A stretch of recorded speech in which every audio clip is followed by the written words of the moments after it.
Maagang gumising si Stephanie para ihanda ang almusal.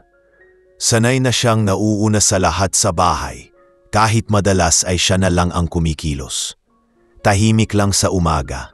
Maririnig lang ang kaluskos ng kawali at amoy ng pritong tuyo. Sa kabilang kwarto, naririnig niya ang mahihinang yabag ni Bernard, ang kanyang asawa, habang nag-aayos papasok sa trabaho. Nagsimulang bumilis ang tibok ng dibdib ni Stephanie nang marinig niyang may kausap ito sa cellphone. Mahina pero may halong ngiti sa boses. "Sige na, mamaya na lang, baka magising si Steph," sabi ni Bernard. Saka mabilis na isinara ang pinto ng banyo. Sa sandaling iyon, tumigil sandali si Stephanie sa ginagawa. Tinitigan niya ang kawaling may mantika at napaisip kung sino kaya ang kausap ni Bernard ng ganun kalambing. Paglabas ni Bernard, tila walang nangyari. Umupo ito sa hapag at tahimik na kumain. "Maaga ka yata ngayon," sabi ni Stephanie, habang inilalagay ang mainit na kape sa harap nito. Mumiti lang si Bernard at tumango. "May meeting sa munisipyo," sagot niya. Gaya ng nakasanayan, hindi na siya sumagot pa. Sanay na si Stephanie sa ganitong mga umaga. Maikli ang usapan, laging nagmamadali si Bernard, at sa huli, siya na lang ang naiiwan sa bahay kasama ang hangin at ang orasan. Nang umalis si Bernard, dumating naman si Nanay Mercy, ang ina ng lalaki. May dala itong prutas at agad na naupo sa sala. Parang may balak na naman magkomento sa lahat ng bagay. "Steph, nagluluto ka na naman ng tuyo?" "Ayan, kaya sigurong hindi na bumabalik-balik ang gana ng anak ko sa bahay. Puro amoy isda." Sabay tawa. Sinubukan ni Stephanie ngumiti, pero halatang nasaktan siya sa biro. "Pasensya na po, Nay, ito lang kasi ang paborito ng anak niyo dati." Mahina niyang sagot. Ngunit si Mercy, gaya ng dati, hindi nasiyahan. Dati oo, pero ngayon, iba na. Dapat alagaan mo ring sarili mo. Ayusin mo naman itsura mo, baka napapansin ng iba na napabayaan ka. Tahimik lang si Stephanie. Hindi niya alam kung paano magtatanggol nang hindi nagmumukhang bastos. Si Mercy kasi, mula pa nung nagsimula silang mag-asawa, mahilig ng mangyalam. Noon, iniisip ni Stephanie na baka dahil lang sa sobrang pagmamahal nito sa anak. Pero habang tumatagal, napapansin niyang may laman ang bawat salita. Parang laging may parinig, laging siya ang may kasalanan. "Nay," mahinahon niyang sabi, "ginagawa ko naman po lahat. Minsan lang po siguro pagod din." Nagtaas ng kilay si Mercy. "Pagod? Anong ginagawa mo buong araw? Nagbabantay lang ng tindahan? Aba, ang asawa ko nga noon, kahit buntis, hindi nagpapahinga. Dapat gayahin mo siya." Pag-alis ni Mercy, tumingin si Stephanie sa paligid ng bahay. Maganda naman ito, maliit pero maayos, bunga ng kanilang pinaghirapan. Naalala niya kung paano sila nagsimula ni Bernard. Magkasama silang nangarap noon, nagtitipid sa bawat kape. Naglalakad pa uwi mula sa trabaho. Noon madalas siyang sabihan ni Bernard ng, "Salamat ha, ikaw ang inspirasyon ko." Ngunit ngayon iba na. Ang mga salitang iyon ay parang mga alaalang unti-unti nang binubura ng lamig. Kinahapunan, habang nasa butika si Stephanie, tinawagan siya ng kapitbahay nilang si Aling Nida. "Steph, nakikita ako si Bernard madalas dyan sa tapat ng karinderya. May kasamang babae, palangiti, maputi at laging malapit sa kanya. Baka kaibigan lang, pero ingatan mo." Napahinto si Stephanie sa paglalagay ng gamot sa estante. "Babae? Sigurado ka, Aling Nida?" "Oo anak, kaya sabi ko sa'yo, mag-ingat. Masyado kang mabait." Nang gabing iyon, tinanong niya si Bernard habang naghahapunan, "May bago nga bang katrabaho? Yung palaging kasama mo sa karinderya?" Biglang napatigil si Bernard sa pagkain, saka ngumiti ng pilit. Si Bing siguro, bagong taga-supply lang ng ulam sa opisina, wala lang yun."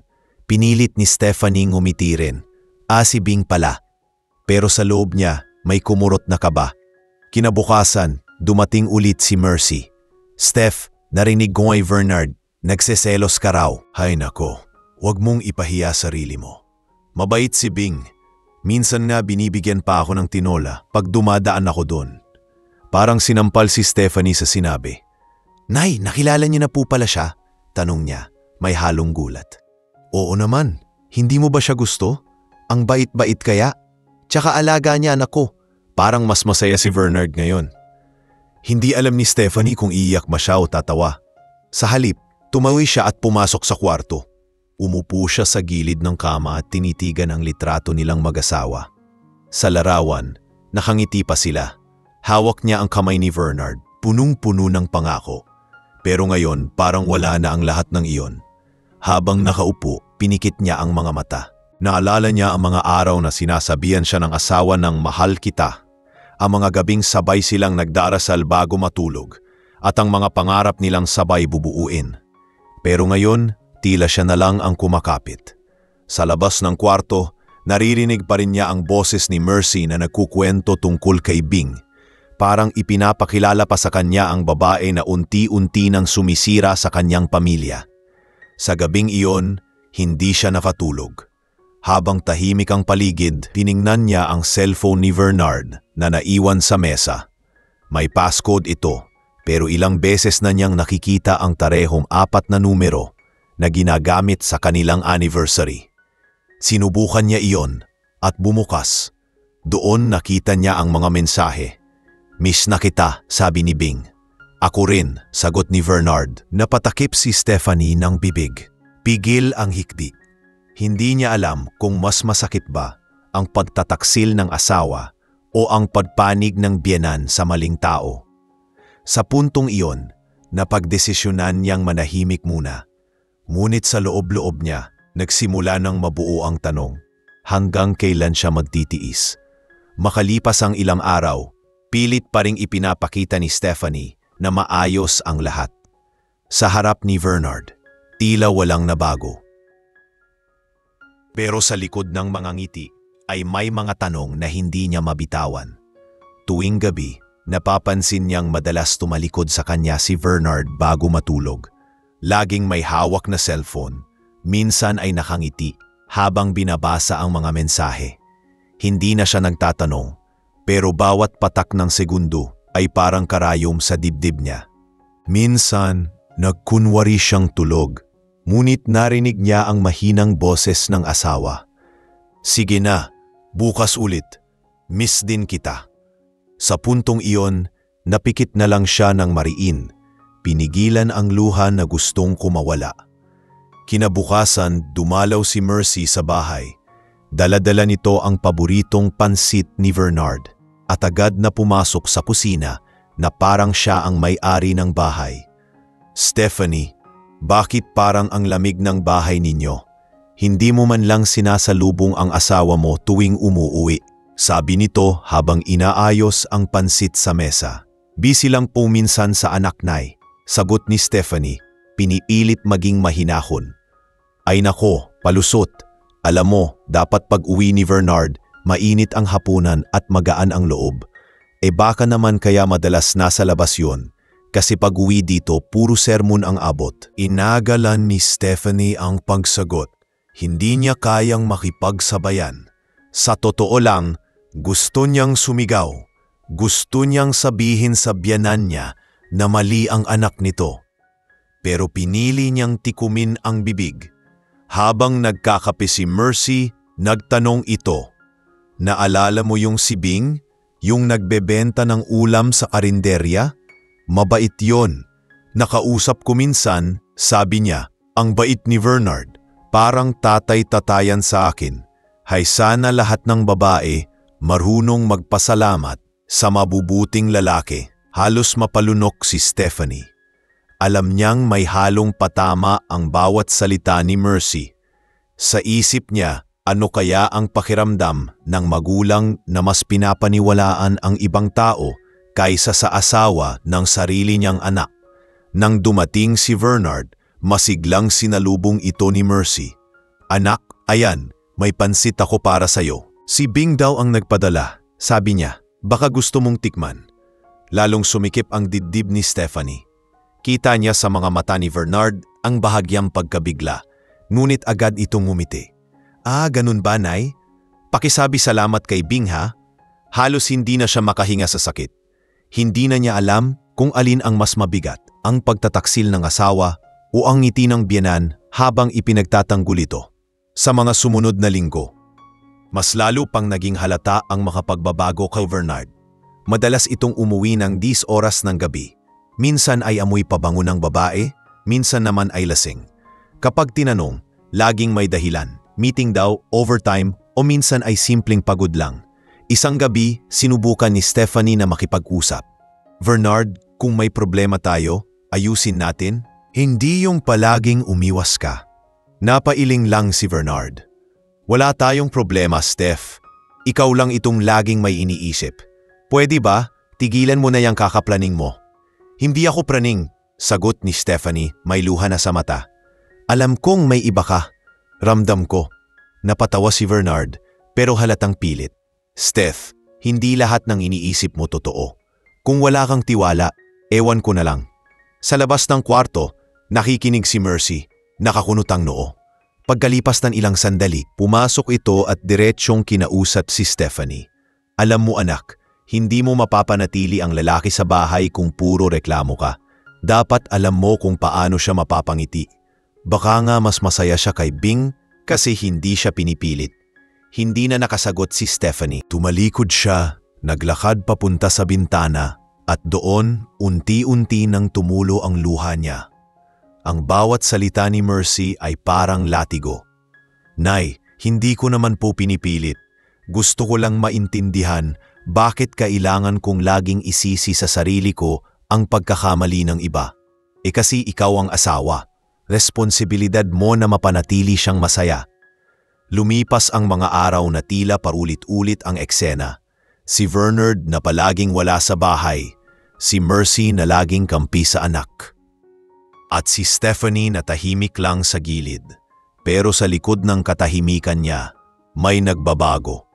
Unti-unti niyang pinagsusunod-sunod ang mga pahiwatig, ang mga tawag sa gabi, ang mga bulong ni Bing sa karinderya, ang mga alingas-ngas na naririnig sa kapitbahay.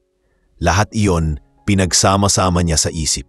Hindi na siya sigurado kung gusto niyang malaman ang buong katotohanan, pero alam niyang kailangan.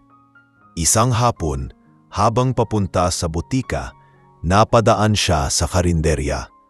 Nandoon si Bing, nakaupo sa harap, nakangiti habang may kausap sa cellphone. Nakita siya nito at agad lumapit. Ay, kayo po pala si Ma'am Steph. Ang ganda niyo pala sa personal. Sabi ni Bing, may halong biro. Ah, kilala mo pala ako? Tanong ni Stephanie, pinipilit maging kalmado. Oo naman po, madalas kasi kinukuwento kayo ni Sir Bernard. Mabait daw kayo, pero masyado raw seryoso. Bahagyang napangiti si Stephanie, pero ramdam ang sakit. Ganun ba? Salamat sa compliment. Tumalikod siya at nagpatuloy sa paglalakad. Pero sa loob niya, parang sumabog ang dibdib niya. Sa bawat hakbang, paulit-ulit na pumapasok sa isip niya ang salitang mabait daw, pero seryoso. Para bang iyon na lang ang dahilan ng lahat ng pagtataksil. Pagsapit ng gabi, nakaupo si Stephanie sa harap ng mesa. Sa tabi niya, may tasa ng kape na matagal nang lumamig. Sa harap niya, ang litrato nilang mag-asawa. Sa likod ng larawan, nakasulat pa ang petsa ng kasal nila at ang salitang habang buhay. Napangiti siya ng mapait. Habang buhay nga siguro, pero hindi ko alam kung anong klasing buhay. Sa puntong iyon, nagsimulang mabuo sa isip niya ang desisyon. Hindi na siya mananahimik habang patuloy siyang nilalapastangan ng mga taong dapat sana ay nagmamahal sa kanya. Hindi pa niya alam kung kailan o paano, pero alam niyang darating ang araw na maririnig din nila ang sakit na matagal niyang tinitiis. Lumipas ang ilang linggo at lalong tumindi ang hinala ni Stephanie. Hindi na ito simpleng gut feel. May mga pagkakataong halos nakikita na niya ang koneksyon ni Bernard at ni Bing. Tuwing papasok siya sa butika, napapansin niyang nakatambay si Bing sa tapat ng munisipyo, parang may hinihintay. Madalas din niyang marinig sa mga kapitbahay ang mga bulong-bulungan na si Bing daw ay madalas ihatid ng isang lalaking sakay ng motorsiklo na pamilyar sa kanila, si Bernard. Sa bawat pagdaan ng araw, mas lalong nagiging malinaw ang katotohanan. Pero sa kabila ng lahat, pinipilit pa rin ni Stephanie na maging mahinahon. Para sa kanya, hanggat wala siyang nakikitang ebidensya, wala siyang karapatang magalit. Isang hapon, habang pauwi si Stephanie galing sa palengke, napadaan siya sa karinderya ni Bing. Nandoon mismo ang dalaga, nakaupo sa mesa at kausap ang ilang kasamahan. Ngumiti ito nang makita siya, pero may halong kumpiyansang hindi niya maintindihan. "Ma'am Steph, pasensya na po ha. Naririnig ko minsan na ako raw pinagseselosan ninyo. Hindi po totoo yon ha? Kaibigan lang po talaga ako ni Sir Bernard." Magalang ang tono ni Bing pero sa likod ng bawat salita ay may lamig at yabang. "Wala akong sinabing ganun," sagot ni Stephanie. "Kung may narinig ka man, siguro dapat alam mo na rin kung bakit may mga nagsasalita." Umiling lang si Bing at ngumiti. "Ay ewan ko po ma'am. Basta ako, wala akong ginagawang masama." Tumalikod na si Stephanie, ayaw nang makipagsagutan, pero sa loob niya ay may pumutok na galit. Alam niyang nagtatago ng lihim si Bing, at hindi na niya alam kung hanggang kailan niya ito kayang tiisin. Pagdating sa bahay, naroon na naman si Mercy. Abala itong nagluluto at parang walang pakialam sa mga nangyayari. "Ay Steph, buti nandito ka na. Sabi ni Bernard, baka daw dumaan si Bing mamaya. May dala raw pagkain. Gusto lang magpasalamat sa tulong nyo." Halos hindi makapagsalita si Stephanie. Nay mahinahon niyang sabi, "Bakit parang palagi niyo pong pinagtatanggol si Bing? Hindi niyo po ba naiisip na nakakahiya naman sa akin bilang asawa?" Napataas ang kilay ni Mercy. "Nakakahiya?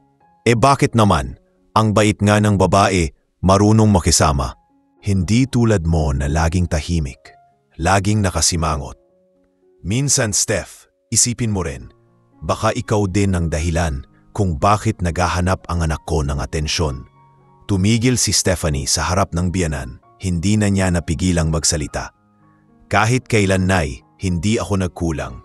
Ako ang nag-aasikaso ng bahay, ako ang nagtitipid, ako ang nagbabayad ng ilang utang para lang mapagaan ang loob ni Bernard.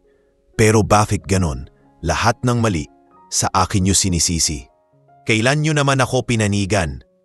Napahinto si Mercy, tila nabigla sa mga salitang iyon. Pero imbes na maunawaan siya, ngumiti ito ng malamig. "Alam mo Steph, masyado kang drama. Kung ayaw mong masaktan, matuto kang manahimik. Ganyan talaga ang buhay may asawa." Tumalikod si Mercy at iniwan siyang nakatayo, nanginginig sa galit at sakit. Sa sandaling iyon, naramdaman ni Stephanie na siya'y nag-iisa. Walang kakampi, walang pinaniniwalaan, at kahit ang mga taong dapat ay kakampi niya, sila pa mismo ang humuhusga sa kanya.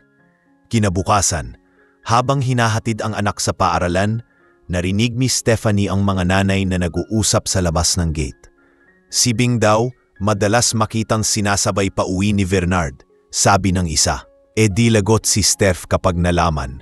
Nagkatinginan ang mga babae nang mapansin siyang dumating. Pero nagkunwari silang walang narinig. Ngumiti lang si Stephanie at tumuloy.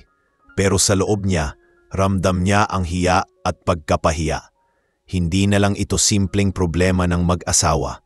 Isa na itong kwentong nilalapastangan ng buong paligid. Sa mga sumunod na gabi, lalong tumindi ang pag-aalinlangan ni Stephanie. May mga sandaling gusto niyang harapin si Bing. Ipahiya ito sa harap ng lahat, pero pinipigilan siya ng konsensya niya. Hindi siya ganoong klaseng tao.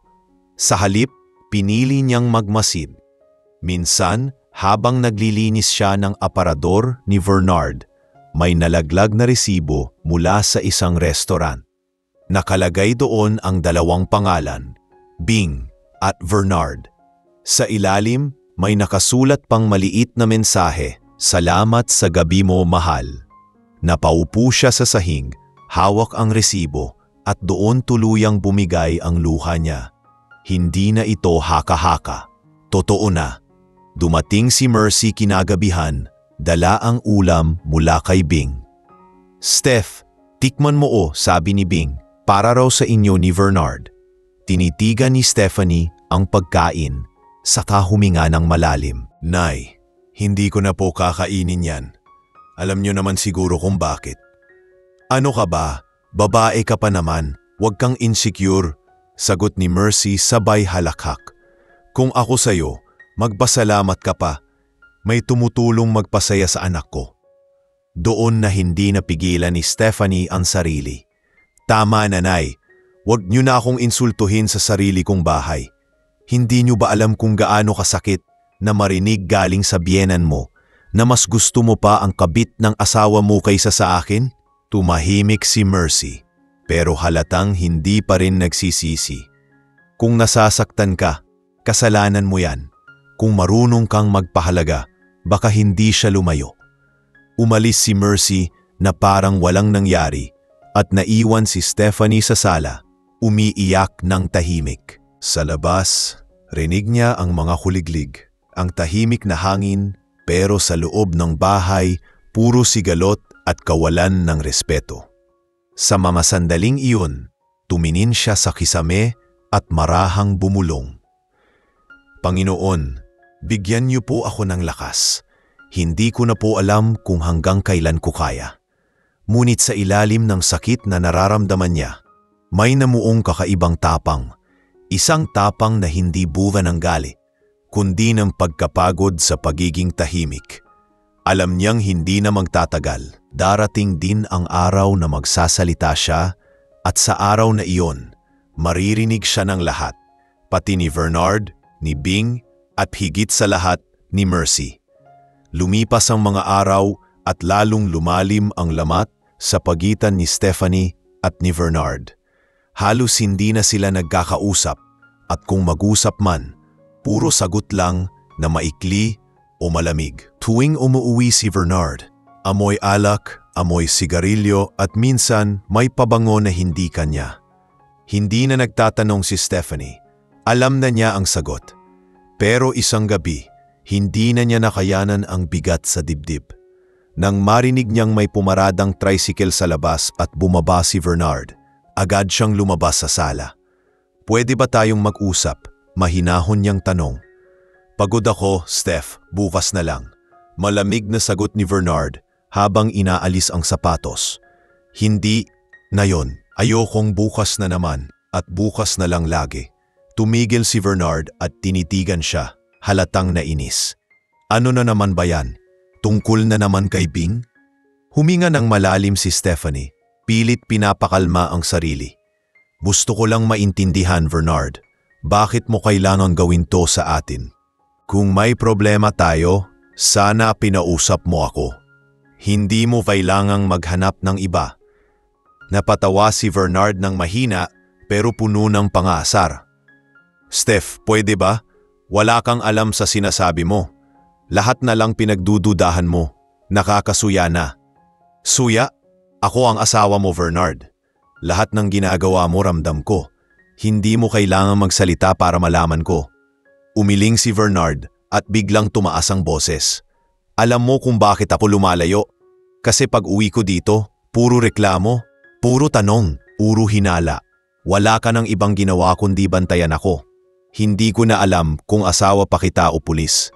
Napatigil si Stephanie. Sa halip na magalit, napahinga na lang siya ng malalim. "Sige, kung yan ang tingin mo sa akin. Pero tandaan mo, Bernard, ang tiwala minsan lang ibinibigay. At kapag nasira, hindi mo basta-basta maibabalik." Tumalikod siya at pumasok sa kwarto. Ngunit bago pa siya makapasok, narinig niya si Bernard na mahina pero malinaw. "Kung ayaw mo, edi wag. Hindi ikaw ang tanging babae sa mundo." Kinabukasan maagang umalis si Bernard, hindi na nagpaalam. Iniwan ang almusal na hindi man lang ginalaw. Nang tanghaling iyon, dumating si Mercy, may dalang bayong ng prutas at nakangiting parang walang alam sa nangyari. "Anak, nasaan si Bernard?" tanong nito. Umalis po maaga pa lang. Umupo si Mercy sa mesa at ngumiti. Hay naku, Steph, alam mo ba, nakita ko si Bing kahapon. Ang ganda ng aura niya, blooming. Siguro kasi masaya siya. Ganyan dapat ang babae, marunong magpahalaga sa lalaki. Hindi na natasagot si Stephanie. Pinipigil niyang galit na parang apoy sa dibdib. Nay, mahina niyang sabi, hindi ko na po alam kung gusto niyo akong tulungan o sirain. Napakunot noo si Mercy. Anong ibig mong sabihin? Lahat na lang po ng sinasabi niyo, laging ako ang mali, ako ang kulang. Pero kahit anong gawin ko, hindi niyo man lang tinatanong kung masaya pa ba ako. Anak niyo si Bernard? Oo. Pero asawa ko siya at ako tong araw-araw na nagtitiis. Natahimik si Mercy, ilang segundo bago ito muling nagsalita. Kasi naman Steph, kung minsan kasi kailangan din ng lalaki ng atensyon, hindi mo siya pwedeng paikutin sa mundo mo lang. Kaya ba okay lang na may kabit siya? Kaya ba okay lang na may Bing na pumapalit sa akin? Ay nako, hindi mo naiintindihan. Minsan kasi mas mabuting pakialaman pa na. Hanggat bumabalik siya sa bahay, wala kang dapat ipag-alala. Doon tuluyan nabasag ang pasensya ni Stephanie. Kaya pala ganyan ang anak niyo. Kasi tinuruan niyo siyang mas okay na manloko basta marunong umuwi. Hindi na napigilan ni Mercy ang sarili at sumigaw. Huwag mo akong sumbatan. Hindi mo alam ang hirap kong palakihin si Bernard. At kung hindi mo siya kayang alagaan, baka mas mabuti pa, ikaw na ang umalis. Tumulo ang luha ni Stephanie. Hindi siya makapaniwala na sa sariling bahay niya, siya pa ang pinalalabas. Sige Nay, mahina niyan sabi.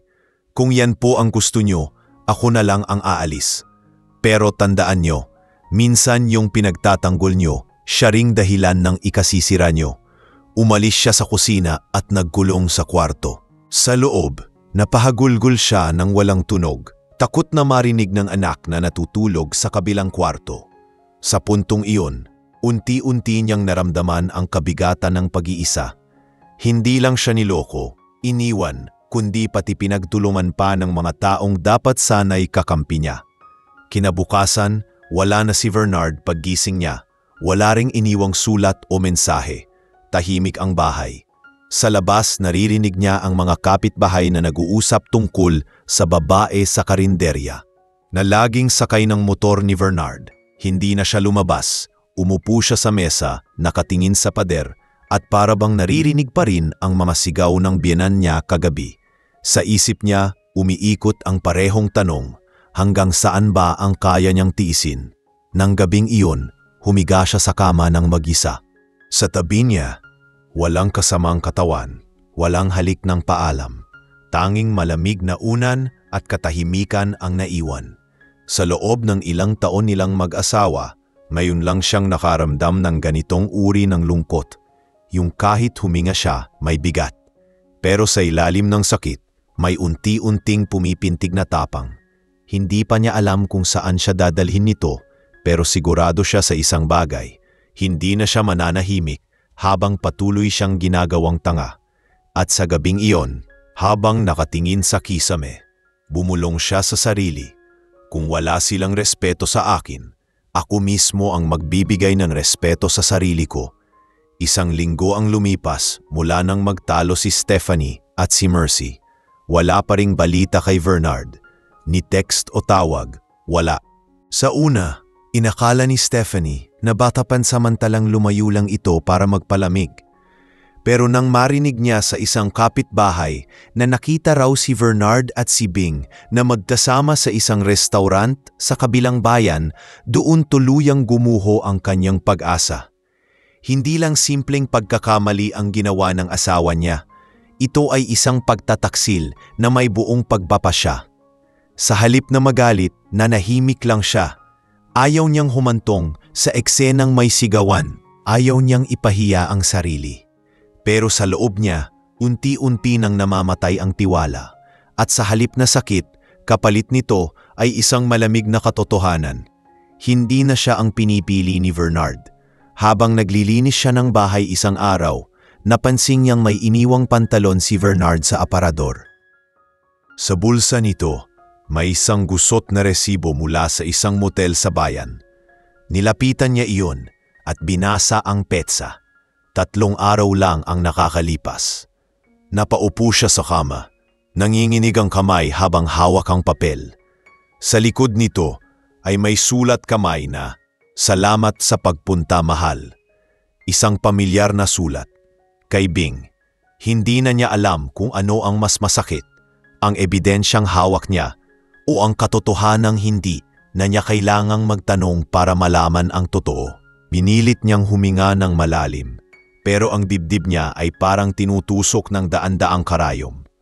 Pinikit niya ang mga mata at sa unang pagkakataon, hindi na niya pinigilan ang sarili niyang umiyak ng buong lakas. Pagdating ni Mercy kinahapunan, napansin nito ang tahimik na bahay. "Steph, anong nangyayari? Bakit ganyan mukha mo?" tanong nito. Hindi siya sumagot. Sa halip, iniabot niya ang resibo. "Nay, tingnan niyo po. Alam kong matagal niyo na ring nararamdaman na may mali. Ngayon, hawak ko na ang patunay." Kinuha ni Mercy ang papel, tinipigan sandali, saka bumuntong hininga. "Anak, siguro naman hindi mo kailangang palakihin pa to. Mga lalaki, nagkakamali talaga minsan. Basta bumabalik siya, yun ang mahalaga." Napatawa si Stephanie pero ang tawa niya ay puno ng payat. Kaya pala walang takot ang anak niyo, kasi alam niyang kahit anong gawin niya, may tatakip. "Nay, hindi po pagkakamali to. Pagpili na niya to, at kung sa tingin niyo ay kaya kong magpanggap na walang nangyari, hindi ko na kaya." Tumayo siya, diretso sa pinto. "Saan ka pupunta?" tanong ni Mercy. "Lalabas lang ako, Nay. Kailangan kong marinig sa sarili ko kung gaano kalalim tong sakit na nilikha ng anak niyo." Lumakad siya papunta sa bayan, sa karinderya ni Bing. Bawat hakbang niya pulo ng kaba at galit na pinipigilan niya. Pagdating doon, nakita niya si Bing na abalang nagsasalin ng sabaw sa mga mangkok. Nang makita siya, agad itong ngumiti na parang walang alam. "Ay, Ma'am Steph, long time no see." Hindi siya sumagot. Lumapit siya at inilapag sa mesa ang resibo. "Iyan, kailangan ko lang malaman kung kaya mo pang itanggi." Natahimik si Bing. Ilang segundo ang lumipas bago ito tumawa ng pilit. "Ma'am, hindi ko alam kung ano yan." Pero bago pa ito makapagsalita, sumabat si Stephanie. "Wala kang dapat ipaliwanag. Gusto ko lang makita sa mukha mo kung may konsensya ka pa." Tahimik ang buong karinderya. Ang mga tao tahimik na nakatingin. Si Bing tila natigilan, saka nagsalita ng may halong sarkasmo. Ano ngayon kung kami nga? Wala na bang karapatang magmahal ang taong minahal din ng asawa mo? Baka kasi may kulang sa'yo kaya siya naghanap." Napahinto si Stephanie, napailing. "Alam mo Bing, hindi ako magpapababa sa antas mo. Pero tandaan mo, ang pagmamahal na galing sa kasalanan, laging may kapalit na sakit. Babalik yan sa'yo." Umalis siya nang hindi lumilingon. Pag-uwi niya, nadatnan niya si Bernard sa sala, parang walang nangyari. "Oh, san ka galing?" tanong nito. "Sa lugar kung saan mo iniwan ang respeto mo," sagot niya ng diretsyo. Napahinto si Bernard. "Steph, huwag ka nang gumawa ng eksena." "Eksena? Hindi ko kailangan gumawa ng eksena, Bernard. Ikaw na mismo ang palabas. Ikaw at ang babae mong walang hiya." "Huwag mong idamay si Bing," sigaw ni Bernard. "Wala siyang kasalanan." "Wala siyang kasalanan? Ako ang asawa mo, Bernard. Ako yung sinumpaan mong mamahalin. Pero siya ang binigyan mo ng oras, ng alik, ng mga salitang dati para sa akin lang." Nagtagal ang katahimikan bago siya muling nagsalita. "Hindi ako magmumura, hindi ako sisigaw. Pero simula ngayon, wala na akong obligasyon sa'yo. Kung gusto mong lumayas, lumayas ka. Pero ako, hindi ko nahahayaang sirain mo pa ang natitirang dignidad ko." Tahimik si Bernard, pero halata ang inis sa mukha nito. "Sige, kung yan ang gusto mo, pero huwag kang umiyak kapag wala na ako. Hindi ako iiyak, matagal na kong ubos." Umalis si Bernard. Iniwan siyang mag-isa sa sala. Sa labas, Naririnig niya ang tunog ng makina ng motor habang papalayo ito. Sa sandaling iyon, may halong sakit at ginhawa sa dibdib ni Stephanie. Sakit dahil tuluyang nagwakas ang relasyon na pinili niyang ipaglaban. Ginhawa dahil sa wakas, tapos na ang paghihintay sa isang taong matagal nang wala. Kinagabihan, dumating si Mercy, galit na galit. "Anong ginawa mo, Steph? Pinatalsik mo ang anak ko. Ano bang klase kang asawa?" Tinitigan siya ni Stephanie ng diretsyo. "Nay, hindi ko siya pinalayas. Siya ang umalis. At kung yan ang akala niyong asawa, yung marunong lang mag-iwan, siguro panahon na para malaman niyo kung anong klase kayong ina." "Bastos kang babae," sigaw ni Mercy. Pero sa halip na sumagot, tumalikod si Stephanie at pumasok sa kwarto. Sa likod ng pinto, huminga siya ng malalim. Hindi na siya natatakot, hindi na siya nanginginig. Sa halip, naramdaman niyang may kakaibang lakas na bumubuo sa kanya. Ang lakas ng isang babaeng sinaktan pero hindi natalo. Makalipas ang ilang araw mula nang umalis si Bernard, nanatiling tahimik ang bahay. Wala nang ingay ng motorsiklo sa labas. Wala na ring boses ng lalaking dati ay nagdadala ng buhay sa kanilang tahanan. Si Stephanie, bagaman masakit pa rin ang lahat, ay nagsimulang mag-ayos ng mga gamit at ng sarili niyang direksyon. Hindi niya alam kung saan magsisimula, pero alam niyang kailangan niyang tumayo.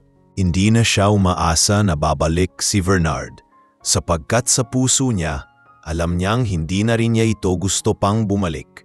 Isang umaga, habang nagwawalis siya sa labas, lumapit ang kapitbahay nilang si Aling Lorna, dala ang isang balita. "Steph, anak, nakita ko si Bernard kahapon. Kasama pa rin yung babae. Akala ko kasi maghihiwalay na sila, pero parang mas lumalalim pa." Mumiti si Stephanie, pilit na pinapakita ang katahimikan. "Salamat po sa sabi, Aling Lorna. Pero ayos lang po, hayaan na natin. Sa kanila na yon. Ang bait mo pa rin talaga, anak," sagot ni Aling Lorna. "Pero tandaan mo, huwag mong hayaang apakan ka ulit. May hangganan din ang pagiging mabuti." Tumango lang si Stephanie. Alam niyang tama ang sinabi ng matanda. Pero sa ngayon, mas gusto muna niyang ituon ang oras sa pagbangon. Sa mga sumunod na linggo, sinubukan niyang unuin ng trabaho ang bawat araw. Nagpatuloy siya sa butika at minsan ay tumutulong din sa maliit na tindahan ng kapatid niyang si Mina. Sa bawat ginagawa niya, unti-unting bumabalik ang pakiramdam ng normal.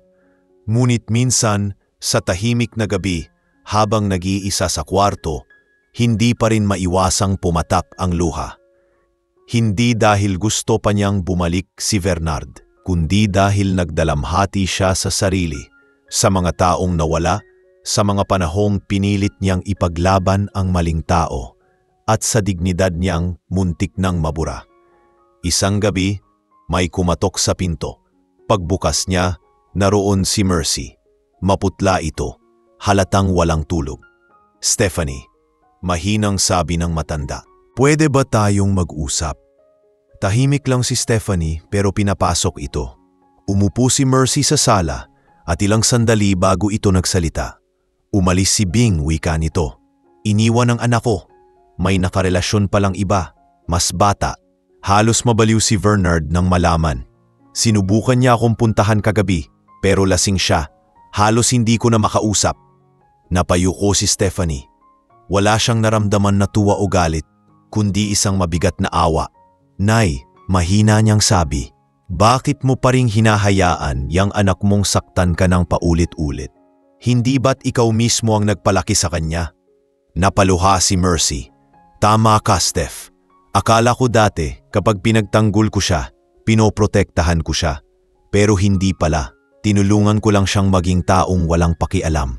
Ngayon, heto, wala nang natira sa kanya kundi kahihiyan." Tahimik si Stephanie.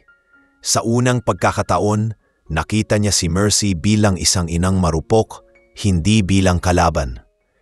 "Nay, alam niyo, Hindi ko man maibalik ang dati, hindi ko rin gusto magalit sa inyo. Pero sana noon pa, pinakinggan niyo ko. Sana noon pa nakita niyo kung paano niya ako pinahamak.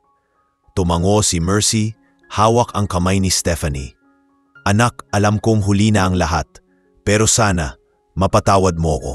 Lahat ng sinabi ko laban sa'yo, lahat ng paninisi, puro takot lang yon. Takot na mawalan ako ng anak. Hindi ko akalaing sa pagtatanggol ko sa kanya, mawawala o rin siya. Napahinga ng malalim si Stephanie. Hindi ko kayang magtanim ng galit, Nay. Pero hindi rin ganon kadaling kalimutan ang sakit. Lahat ng ito, aral para sa atin. Hindi pwedeng laging kampi sa mali, kahit padugo mo. Tumango ulit si Mercy at sa unang pagkakataon, nakita niya itong umiiyak sa harap niya. Hindi dahil sa galit, kundi dahil sa pagsisisi. Kinabukasan, dumating si Bernard. Payat na ito, marumi at amoy alak. Nakaupo si Stephanie sa veranda, may hawak na tasa ng kape. Pwede ba akong pumasok? Tanong ni Bernard. Tumango siya. Umupo ito sa harap niya. Nakayuko. Steph, mahinang sabi niya, wala akong dahilan na pwedeng magpaliwanag sa ginawa ko. Wala akong karapatang humingi ng tawad, pero gusto kong subukan. Tahimik lang si Stephanie. Tinitigan niya ito, hindi na may halong galit kundi habag. Bernard, lahat ng ginawa mo, hindi mo na kailangang isa-isahin. Alam ko na. Ang tanong ko lang, ano bang gusto mong mangyari ngayon? Napaluha si Bernard. Gusto kong magbago. Gusto kong ayusin ang buhay ko. Hindi na kita hihilingin bumalik, pero sana mapatawad mo ako. Hindi ko alam kung kaya ko. Sagot ni Stephanie. Kalmado ang boses. Pero hindi rin kita kamumuhian. Pareho tayong nasira sa maling desisyon. Kung gusto mong magbago, gawin mo yan para sa sarili mo. Hindi para bumalik sa akin. Tumango si Bernard.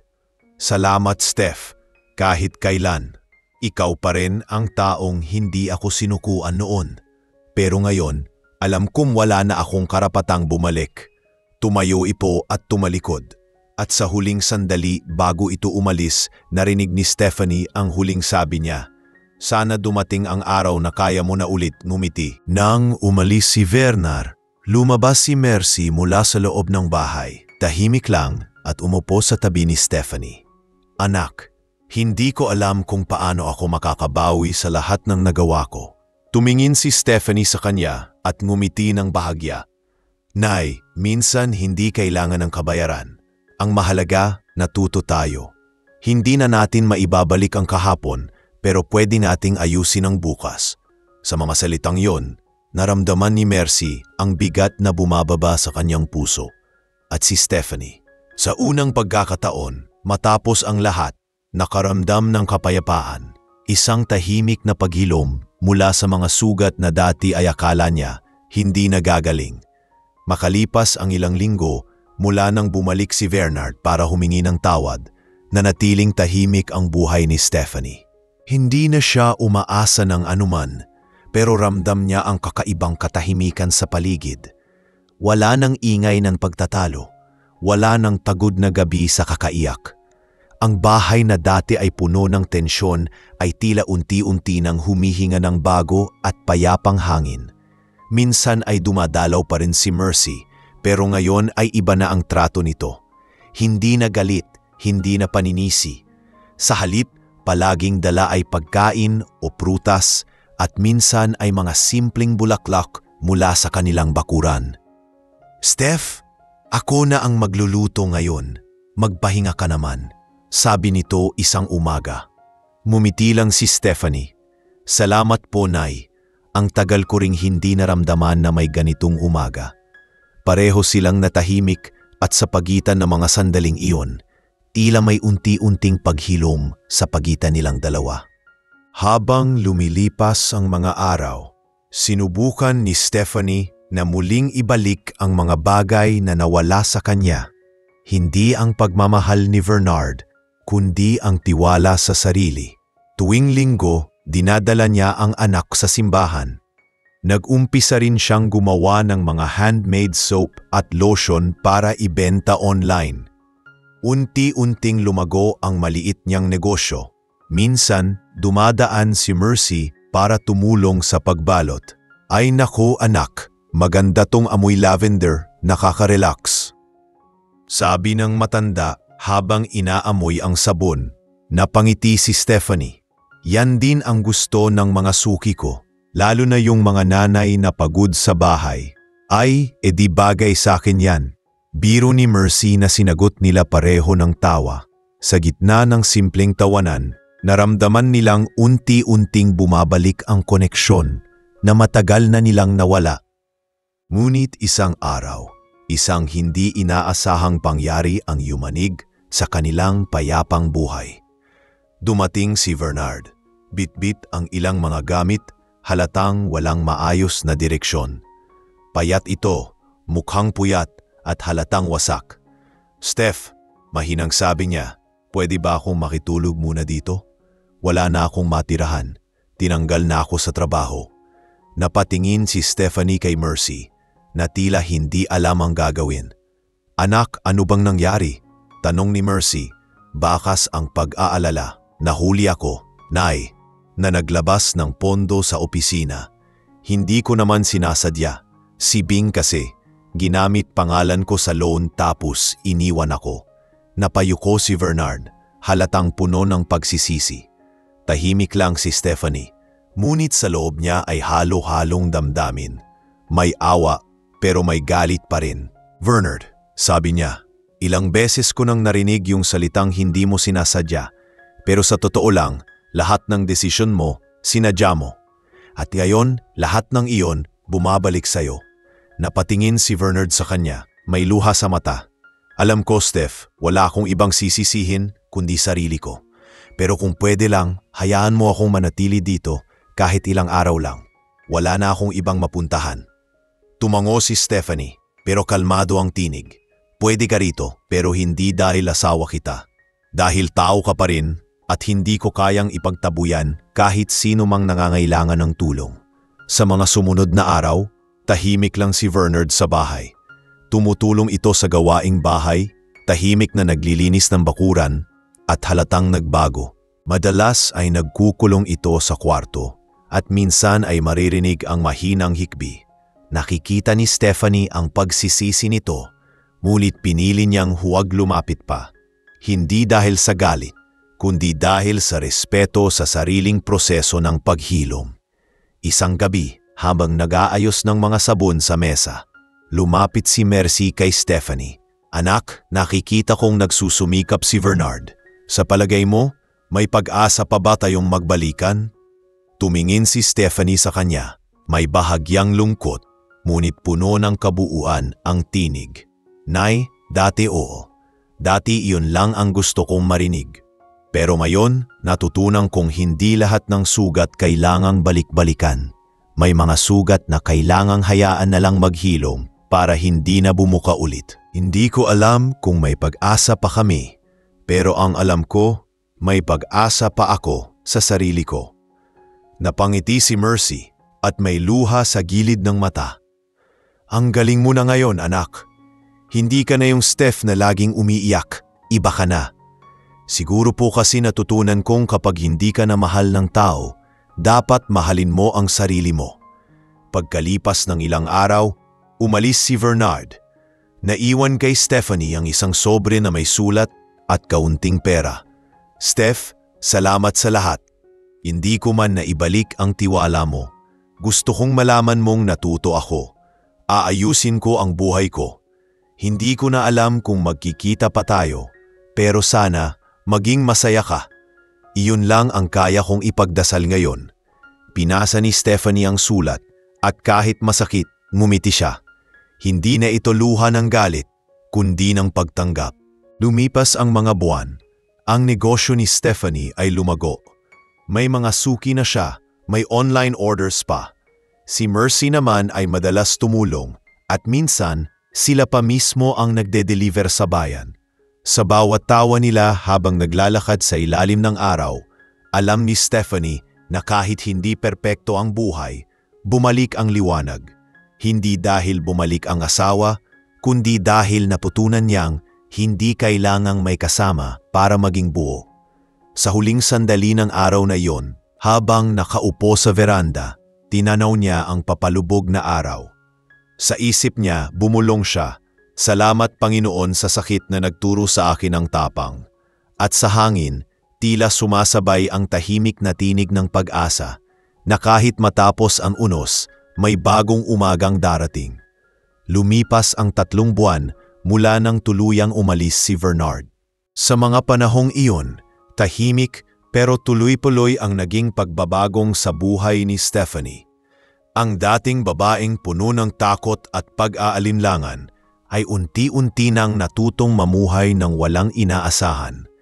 Araw-araw, maaga siyang gumigising para maghalo ng sabon, magbote ng lotion at mag-asikaso ng mga order. Madalas ay tinutulungan siya ng anak niya sa simpleng paraan, paglalagay ng sticker o pag-aabot ng mga kahon. Sa bawat araw na lumilipas, mas nakikita niya ang resulta ng kanyang sipag. Hindi na lang siya basta misis o ina, isa na siyang babaeng may sariling kinikita, sariling paninindigan at bagong direksyon sa buhay. Isang umaga, habang abala siya sa pag-aayos ng mga order, dumating si Mercy na may dalang prutas at mainit na pandesal. "Anak, may balita ako," sabi nito habang nakaupo sa mesa. "Si Bernard nasa bayan daw. Nagtatrabaho na ulit bilang driver. Hindi ko alam kung gusto mong malaman pero mukhang nagbago na talaga siya." Napahinto si Stephanie sa ginagawa, saglit na napatitig sa kawalan. "Talaga punay, puti naman kung ganun." "Oo," tugon ni Mercy. "At sabi ng mga kakilala ko, hindi na raw umiinom, hindi na rin pumapasok sa mga bisyo. Tahimik na lang daw at laging nag-iipon." Tumango si Stephanie, pero halatang hindi na ito gaanong apektado. Kung totoo man yan, mabuti. Lahat naman ng tao may pagkakataong magbago. Pero ako, Nay, ayos na akong ganito. Hindi ko na hinahanap yung dating buhay namin. Ngumiti si Mercy, may halong lungkot at pagmamalaki. "Ang lakas mo, anak." Minsan iniisip ko, kung noon ta kita pinakinggan, baka mas maaga kang nakabangon. "Wala pong huli, Nay," sagot ni Stephanie. "Baka kailangan ko rin pagdaanan lahat para makita ko kung sino talaga ako." Napangiti si Mercy. "Tama ka, at masaya ako, kasi hindi ka tumulad sa iba na puro galit lang ang natutunan." Kinahapunan, habang nag-aabot ng order sa isang customer, may kumalabit sa kanya. Paglingon niya, halos hindi niya agad nakilala si Bernard. Payat ito, maitim ang balat, pero malinis at maayos ang pananamit. May ngiti sa labi, pero bakas ang hiya sa mga mata. "Steph," mahinahon nitong sabi, "hindi ko alam kung dapat pa ba akong lumapit sa'yo, pero gusto kong makita ka ulit bago ako umalis." Napakunot noo si Stephanie. "Umalis? Saan ka pupunta?" "May trabaho akong natanggap, driver sa isang kumpanya sa Davao. Gusto kong magsimula ulit sa malayo. Pero bago ako umalis, gusto kong humingi ng tawad, hindi lang sa mga ginawa ko, kundi sa lahat ng sakit na dinulot ko sa'yo." Tinitigan siya ni Stephanie at sa unang pagkakataon, wala na siyang naramdamang galit o hapdi. "Bernard, matagal ko nang pinatawad ang lahat. Hindi mo lang alam, pero salamat sa paghingi pa rin ng tawad. Sana totoo yang gusto mong magbago, kasi hindi lahat nabibigyan ng pangalawang pagkakataon sa buhay." Napaluha si Bernard. "Steph, ikaw pa rin ang rason kung bakit gusto kong maging maayos. Hindi para makabalik, kundi para kahit papaano maipakita ko na natuto ako. Sana balang araw, mapatawad mo rin yung sarili mo sa mga bagay na hindi mo kasalanan." Napangiti si Stephanie. May luha ring pumatak sa mata niya. "Matagal ko nang sinimulan yon, Bernard. At ngayong nakikita kong kaya mo nang tumayo, mas kampante akong pinili kong patawarin ka." Tumango si Bernard at bago ito umalis, kinuhang kamay ni Stephanie. "Salamat, Steph. Dahil kahit iniwan kita, Ikaw pa rin ang nagturo sa akin ng tamang daan. Hindi na siya nakasagot. Pinanood niya lang itong lumakad papalayo. At sa bawat hakbang ni Bernard, pakiramdam niya ay unti-unti ring nawawala ang huling bigat sa dibdib niya. Pag-uwi niya, nadatnan niya si Mercy sa kusina, naghahanda ng hapunan. Nakita ko po si Bernard, sabi ni Stephanie habang nag-aabot ng ulam. Nagpaalam siya, lilipat daw ng trabaho sa Davao. Tumigil sandali si Mercy, saka marahang tumango. Mabuti yan. Baka doon niya talaga matagpuan ang sarili niya. Oo, Nay, sagot ni Stephanie. At sa totoo lang, hindi ako malungkot, parang magaan. Magaan dahil nakalaya ka na, sagot ni Mercy. At ako, anak, natutuwa na nakita ko kung paano ka bumangon. Dati akala ko ang lakas ay yung marunong magtiis. Pero ikaw, tinuruan mo kong minsan, ang tunay na lakas ay yung marunong bitawan. Napangiti si Stephanie sa mga salitang iyon at sa unang pagkakataon, nagyakap silang mag-ina ng mahigpit. Wala na ang dating lamig at tensyon sa pagitan nila. Ang natira na lang ay kapatawaran at pag-unawa. Pagkalipas ng ilang buwan, tuloy-tuloy ang pag-unlad ng negosyo ni Stephanie. Nakaipon na siya at plano niyang magtayo ng maliit na stall sa palengke. Si Mercy naman ay madalas mag-alaga sa apo habang siya ay abala sa pag-asikaso ng mga kustomer. Ang dating bahay na puno ng iyakan at sigawan ay napalitan ng tawanan at amoy ng sabon at kape sa umaga. Sa gabi, bago matulog, madalas niyang tinitingnan ang lumang larawan nila ni Bernard sa aparador. Pero ngayon, hindi na ito paalala ng sakit, kundi alaala ng lakas. Salamat sa lahat ng pinagdaanan, mahinang sabi niya habang pinupunasan ang frame. Kung hindi dahil doon, hindi ko malalaman kung gaano ako katatag. Habang pinapatay niya ang ilaw at humihiga sa kama, naramdaman niya ang malamig na simoy ng hangin na dumadaan sa kurtina. Sa katahimikan ng gabi, napapikit siya at nimiti. Hindi dahil sa may bumalik, kundi dahil sa wakas, natutunan niyang siya mismo ay sapat. At sa bawat paghinga niya, ramdam niya na kahit anong bagyo pa ang dumating, hindi na siya matitinag dahil natutunan na niyang ipaglaban hindi ang pagmamahal ng iba, kundi ang sarili niyang kapayapaan. Lumipas ang halos 1 taon mula nang umalis si Bernard papuntang Davao. Sa panahong iyon, tuluyan ang nag-iba ang takbo ng buhay ni Stephanie. Ang maliit niyang negosyo na nagsimula lamang sa ilang pirasong sabon at lotion ay lumago ng tuluyan.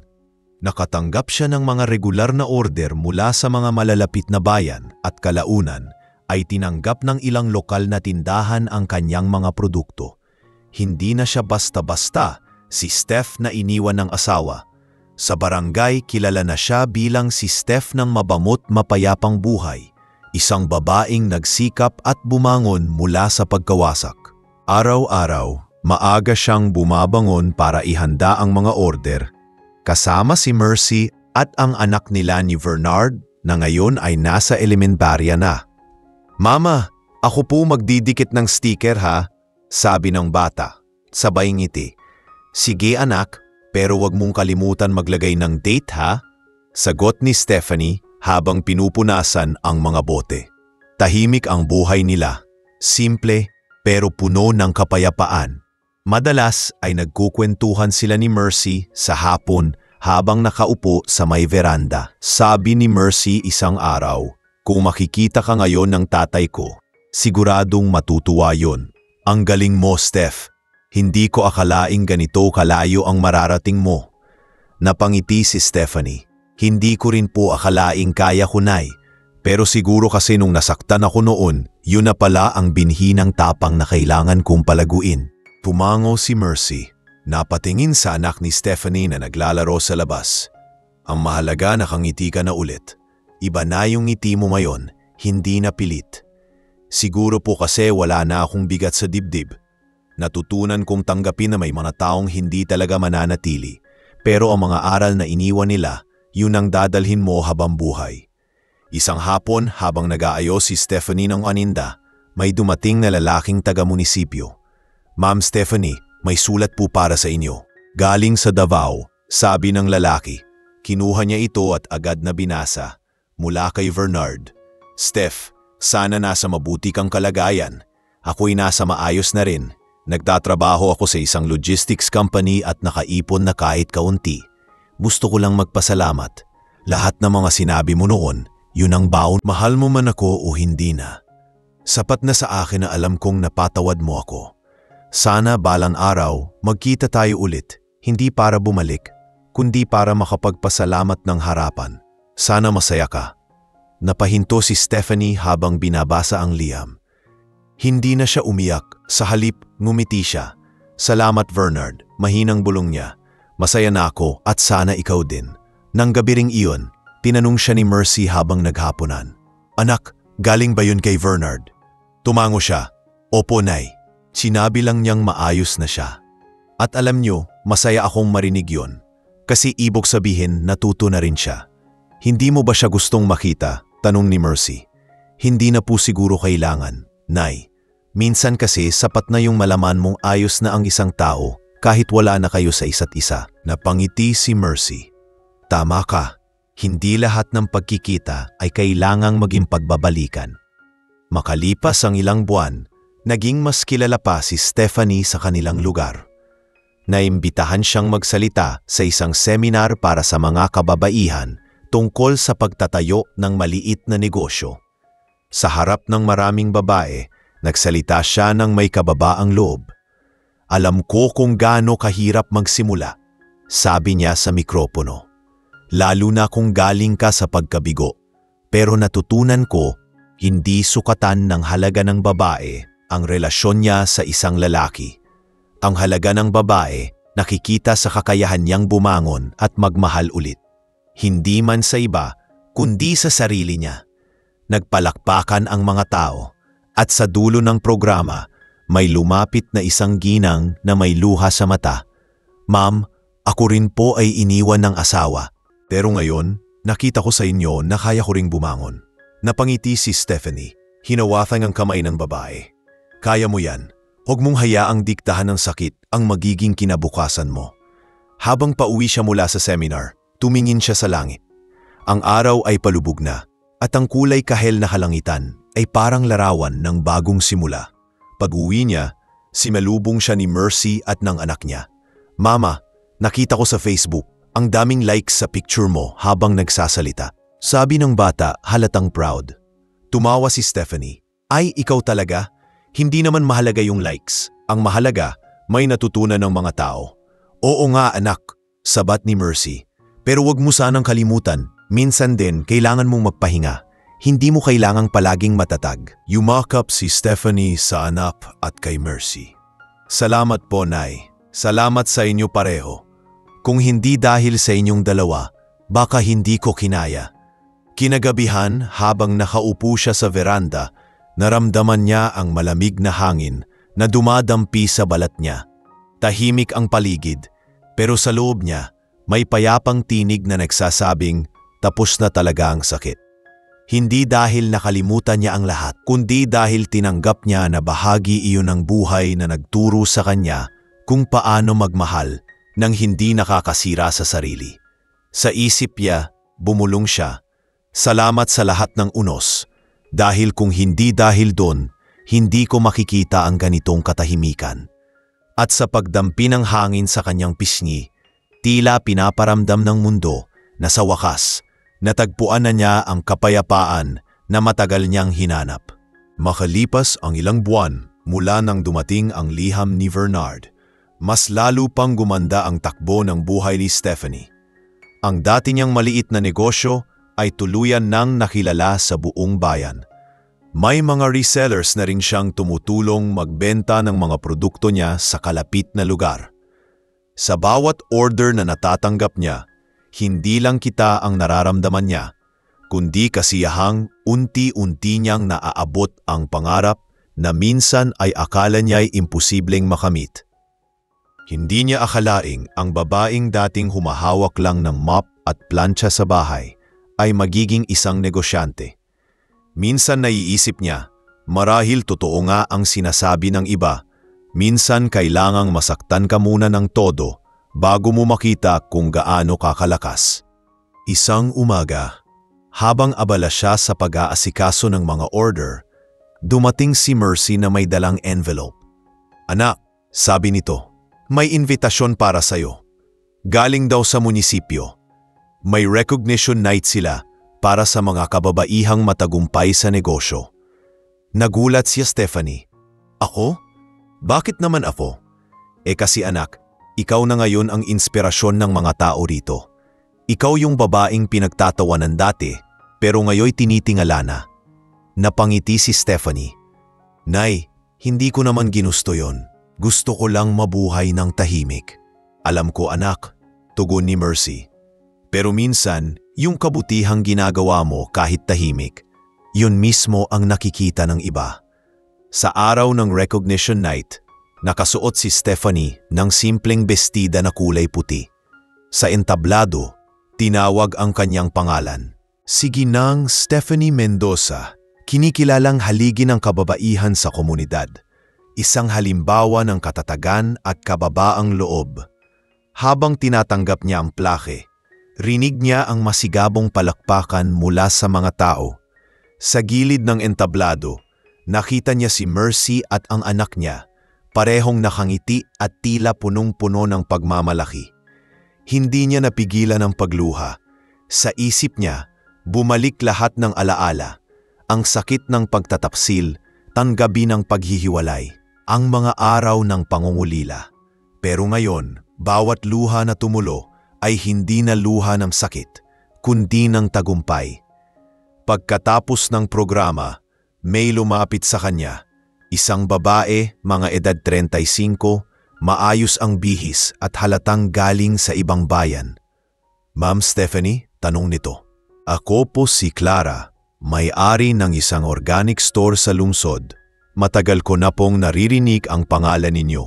Kung papayag kayo, gusto ko sanang dalhin sa tindahan ko ang mga produkto ninyo. Pwede tayong mag-partner." Nanlaki ang mata ni Stephanie. Hindi niya akalaing darating ang ganun pagkakataon. "Talaga po? Pero baka po hindi ko kayanin agad ang dami ng orders." Ngumiti si Clara. "Kakayanin mo. Sa taong gaya mo, halata ang determinasyon." Kinabukasan, agad niyang ibinalita kay Mercy ang magandang balita. "Nay, gusto nilang dalhin sa Maynila yung mga produkto ko. Hindi ko alam kung papaano sisimulan, pero parang ito na yung pagkakataon." Napayakap si Mercy sa kanya. "Anak, ito na ang bunga ng lahat ng sakripisyo mo. Tingnan mo nga, hindi ka lang basta nakaahon, nakalipad ka na." Sa gabing iyon, habang nakaupo si Stephanie sa veranda, napatingala siya sa langit. "Salamat Panginoon," mahinang sabi niya. "Hindi man nakuha ang buhay na gusto ko noon, pero binigyan ninyo ako ng mas maganda." Habang abala siya sa paghahanda para sa panibagong yugto ng negosyo, dumating ang isang liham. Hindi pamilyar ang sulat kamay, pero nang buksan niya, agad niyang nakilala kung kanino galing. Mula kay Bernard.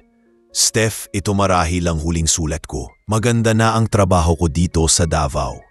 Nakaipon na ako ng kaunti at plano kong magtayo ng maliit na negosyo rin dito.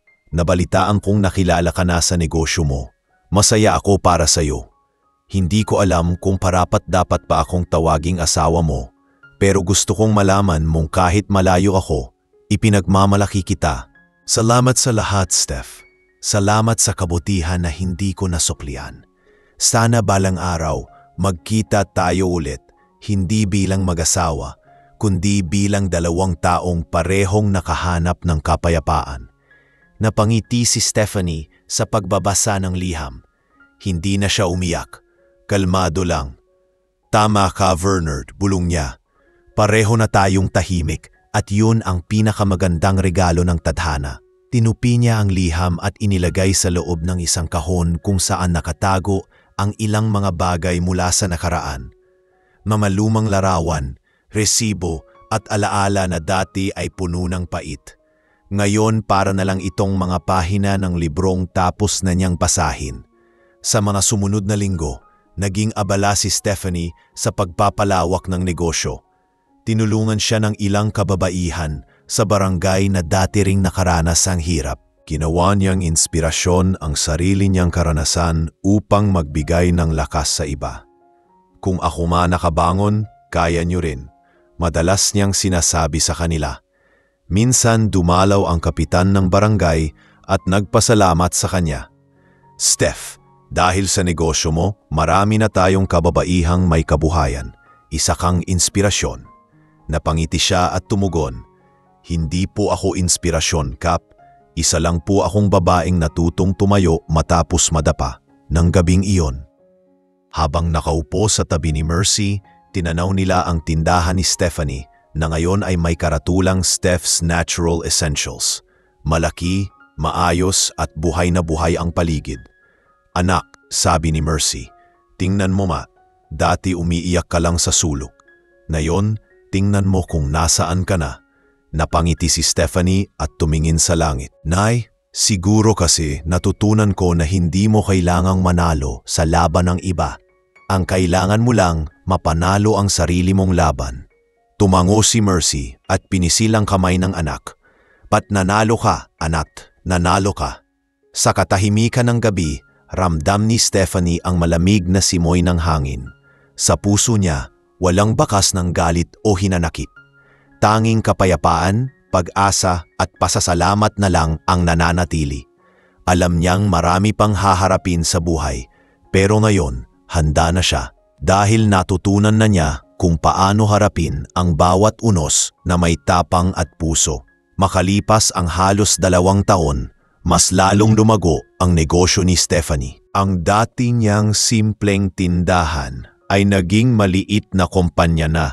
May mga empleyado na at sariling delivery van na may nakapintang pangalan na Steph's Natural Essentials.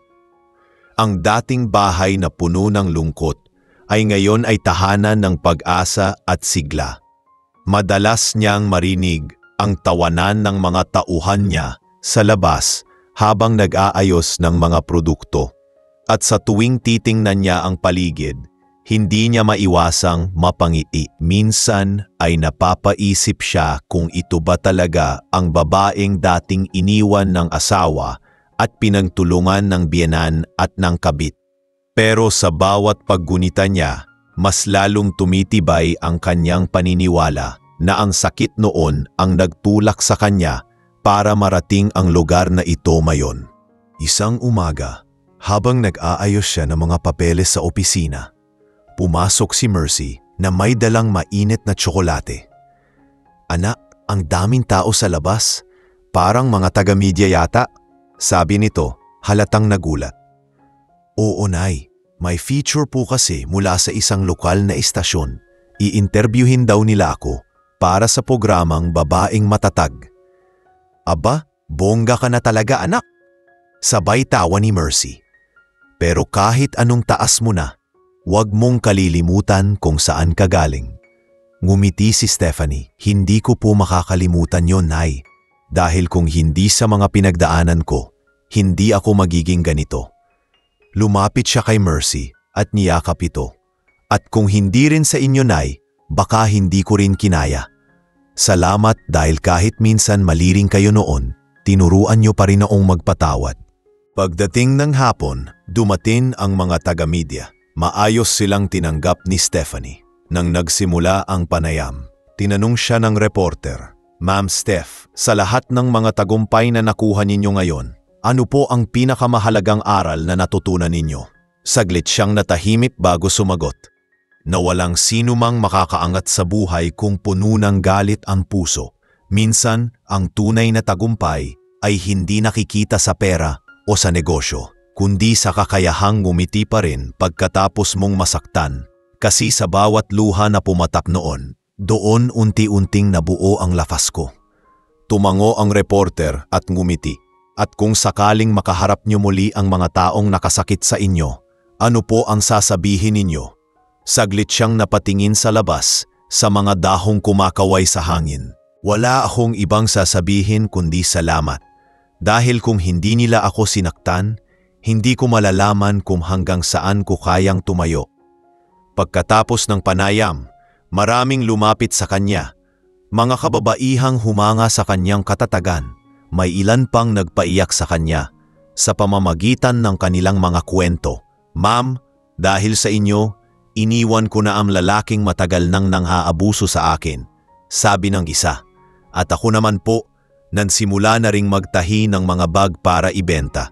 Sabi naman ng isa pa, sa bawat salitang naririnig niya, lalong lumalalim ang pakiramdam ni Stephanie na ang sakit ng nakaraan ay may dahilan para makapagbigay siya ng lakas sa iba.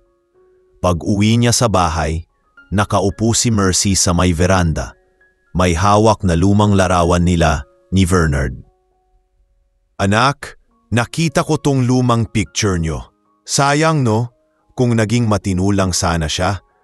Nilapitan ni Stephanie ang ina at mahinahong sumagot. Nay, huwag nyo na pong sabihin yang sayang. Kasi kung hindi siya umalis, baka hindi ko natutunang piliin ang sarili ko. Sa gabing iyon, habang napahiga siya sa kama, napaisip si Stephanie. Ang buhay niya ay parang gulong, minsan nasa ilalim.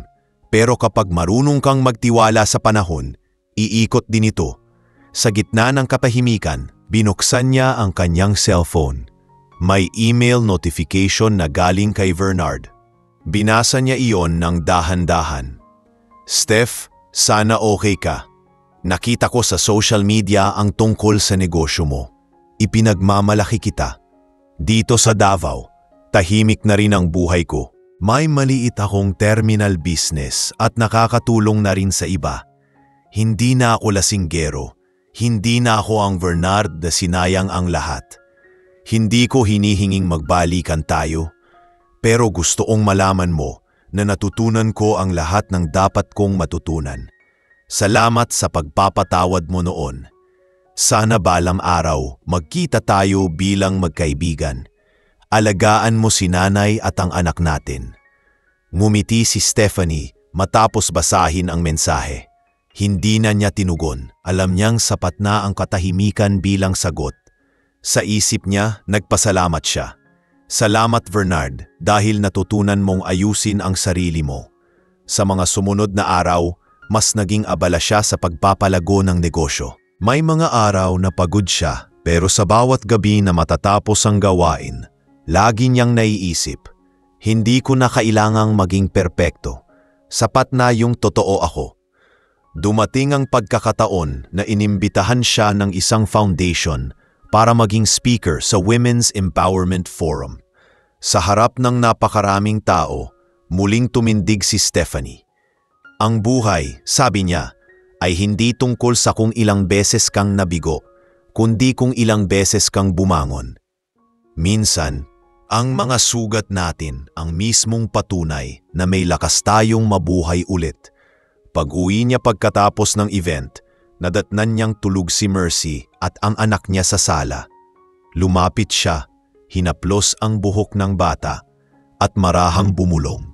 Anak, tandaan mo to. Kapag dumating ang araw na maramdaman mong iniwan ka, alalahanin mo na hindi mo kailangang habulin ang sino mang umalis. Ang kailangan mo lang alalahanin kung paano tumayo si Mama.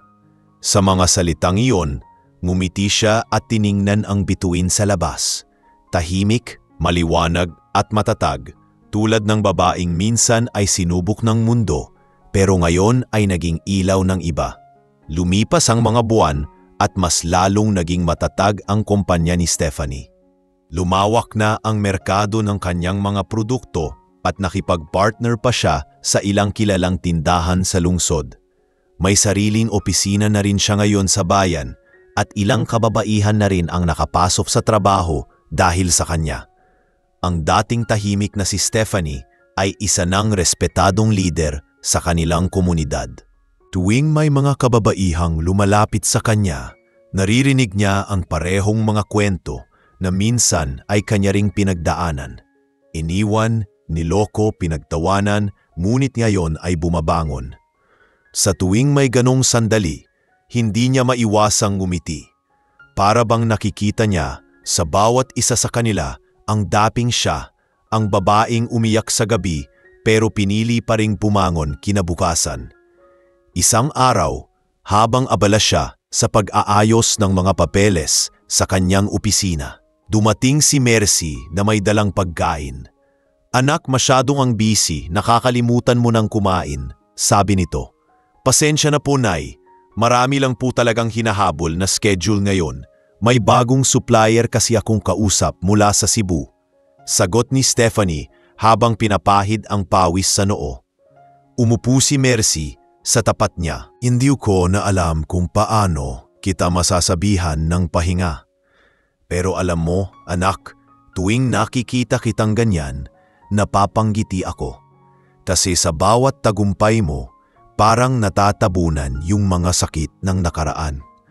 Napatingin si Stephanie sa ina at sa gitna ng mga papel at abalang paligid, napanggiti siya.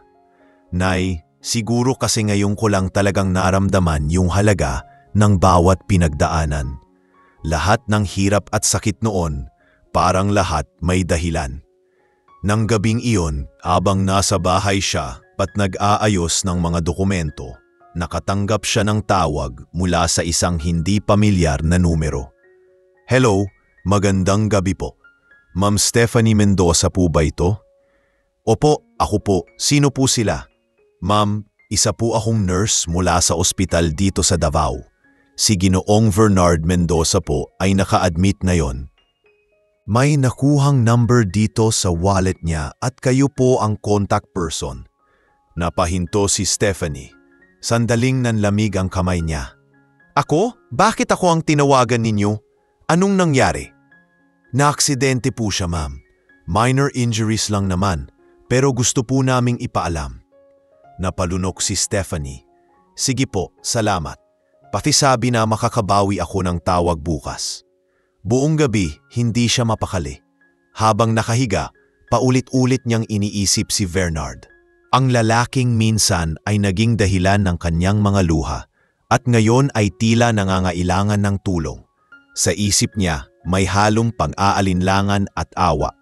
Kinabukasan, kinausap niya si Mercy. "Nay, tinawagan ako ng ospital sa Davao kagabi. Si Bernard daw na aksidente." "Ano? Kumusta siya?" tanong ni Mercy, halatang nag-aalala. "Sabi nila, ako raw ang contact person mo." Humiti si Bernard, bahagyang napahiya. "Hindi ko akalaing iyon pa rin ang nasa wallet ko." "Matagal na yon, Steph." "Ayos lang," sagot niya. "Ang mahalaga, ligtas ka." Ilang sandali silang parehong tahimik. Walang galit, walang sigawan. Para bang ang katahimikan ay sapat ng sagot sa lahat ng hindi nila nasabi noon.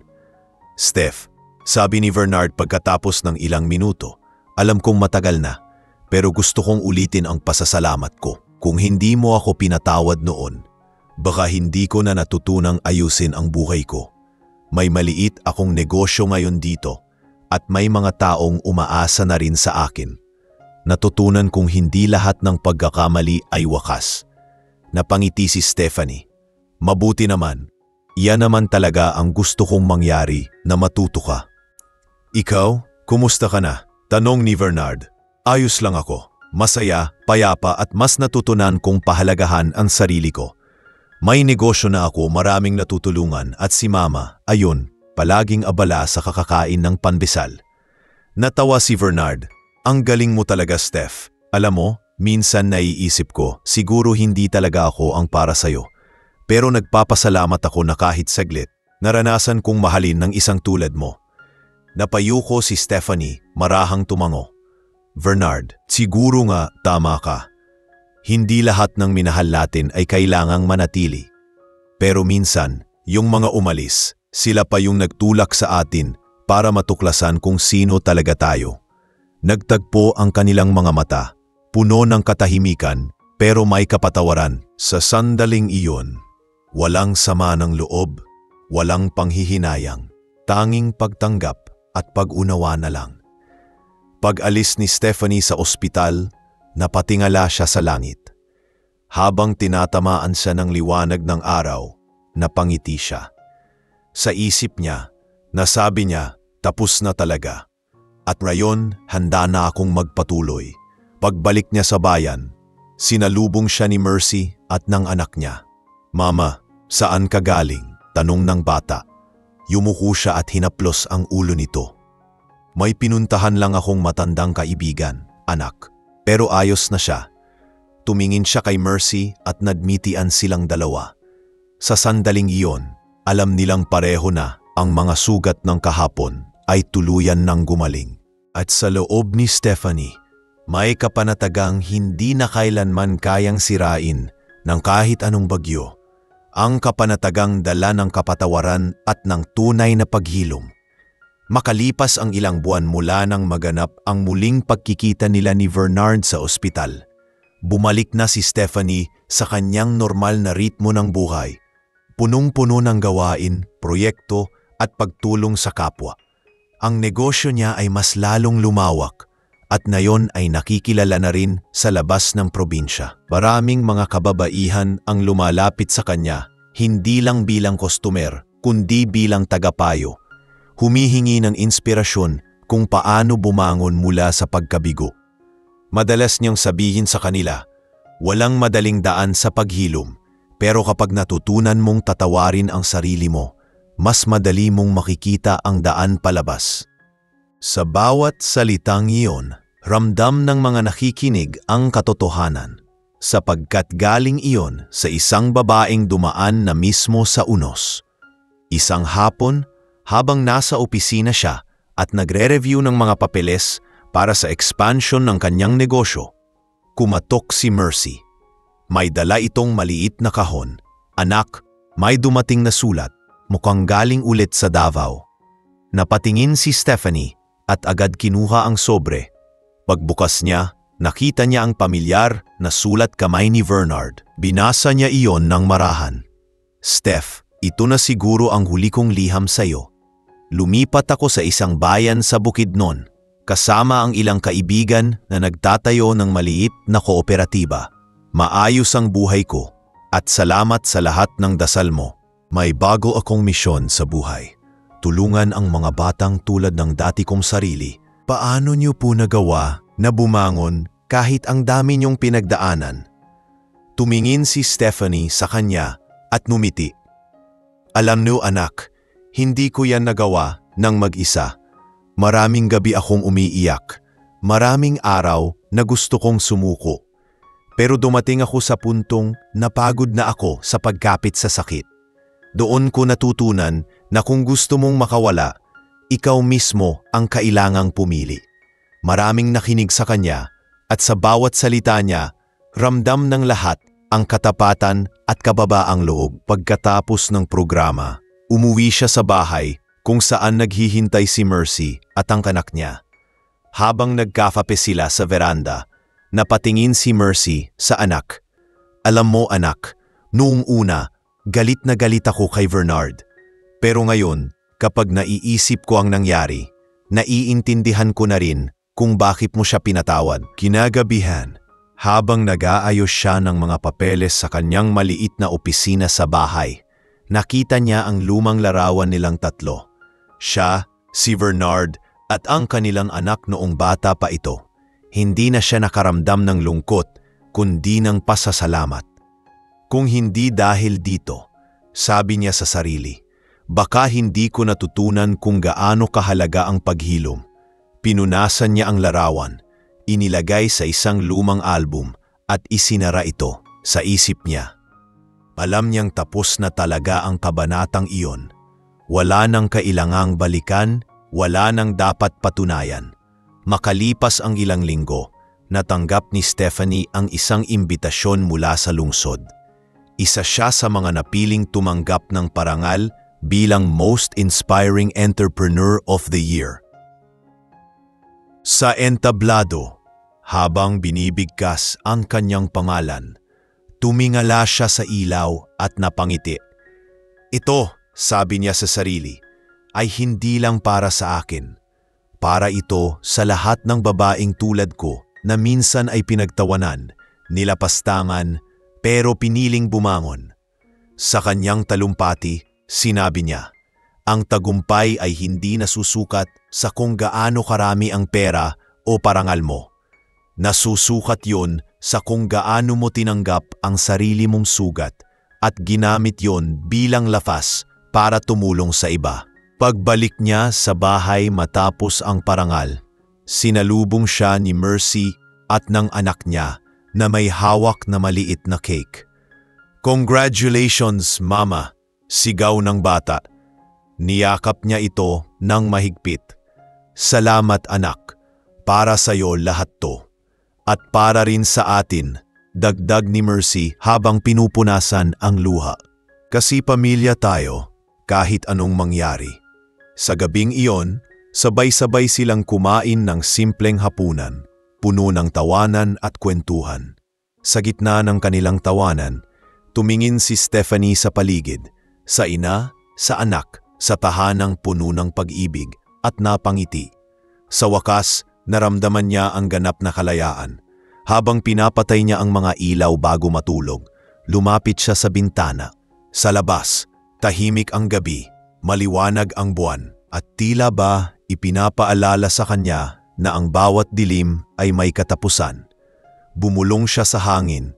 "Salamat sa lahat ng sakit, dahil kung hindi dahil doon, hindi ko matatagpuan ang ganitong uri ng saya." At sa pag-idlip niya, dala niya ang kapayapaan ng isang pusong natutong magpatawad at ng isang babaeng minsang sinubok ng mundo, ngunit piniling maging liwanag sa iba.